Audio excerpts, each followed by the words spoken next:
is Tariq Talk.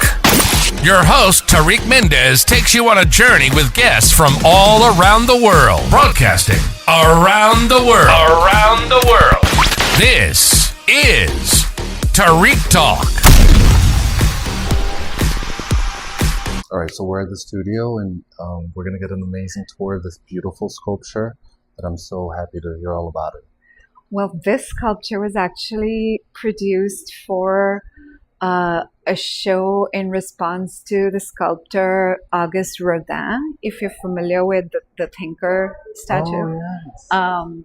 And this was shown last year at the Cincinnati Art Museum as part of an exhibition that I developed in response to his legacy and thinking about sculpture from just before modernism to now, which I would say is like the end of modernism. And so she was made in response to one of the burghers of Calais, which you can see an image of how it was displayed in the exhibition in the museum. And that is Pierre de Wissant, and this sculpture he produced in the late 1800s. Wow. And so my sculpture is sort of the same exact height and scale, and that's why she's one of the most figural sculptures I've done so far, because she's responding to his figure. And so they're sort of like mimicking each other in pose, except he's made of bronze, she's made of grass. He's sort of this idea of the heroic figure or this masculinity, and Rodin was very famous for that sculpture group for changing the way we think about the idea of the hero. Yeah. And I'm doing that in thinking about climate change and the contemporary moment and sort of like the breaking down of the hero. So this, in a sense, the sculpture is this sort of like the earth itself rising for a moment and then falling back down, and you're just getting to experience her just before she's going to collapse again back into the earth. And like I mentioned earlier, it's an interior structure of maple trees that I interconnect with hundreds of cotton threads at every single intersection. So it ends up making like weirdly a very strong mesh. And then I do different kinds of spontaneous mold making that sort of mimics the form, and then I pour the grass over the scaffold. And the beauty with this material is that I can use sort of mold making techniques with this material, but I can also use it as like a drawing material. So I can keep layering and layering and layering over.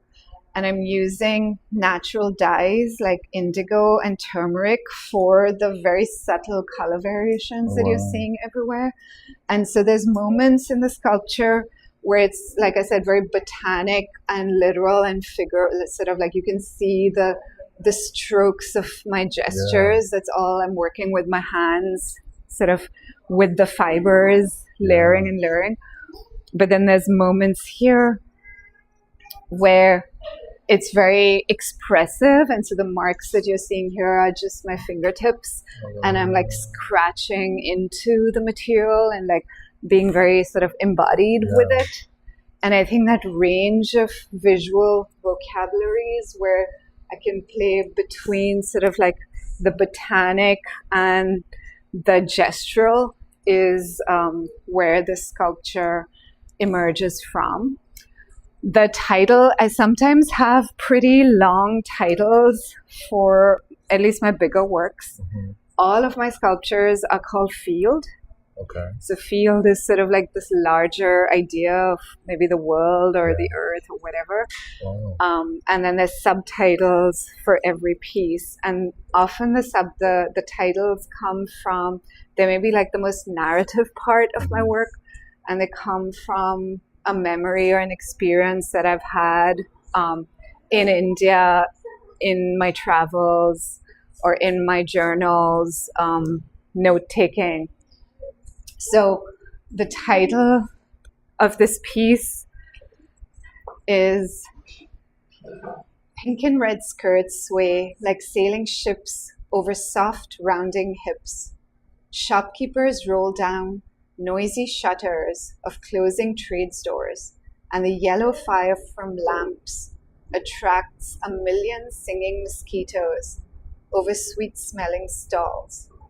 Our arms are caged in white bracelets, like knotted driftwood lined with shrieking gulls." Wow. It really takes you on a journey. Like this already takes you on a journey, but that just like sucks you in.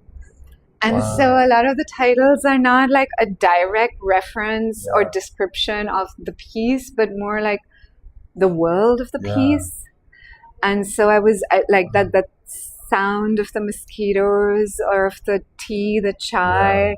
So there are these moments where, like, especially in the US, I sometimes feel a kind of dissonance between sort of maybe you and I being here right now and then suddenly being taken back to a moment in my homeland or like a very different cultural context.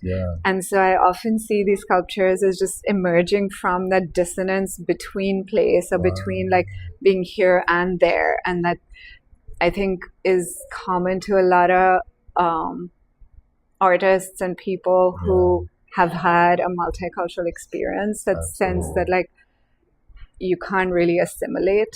And so a lot of the works sort of identify that context of memory for what you see in the piece. Wow. And it's so impressive how you're able to connect both moments and bring it into life form and give it an amazing title.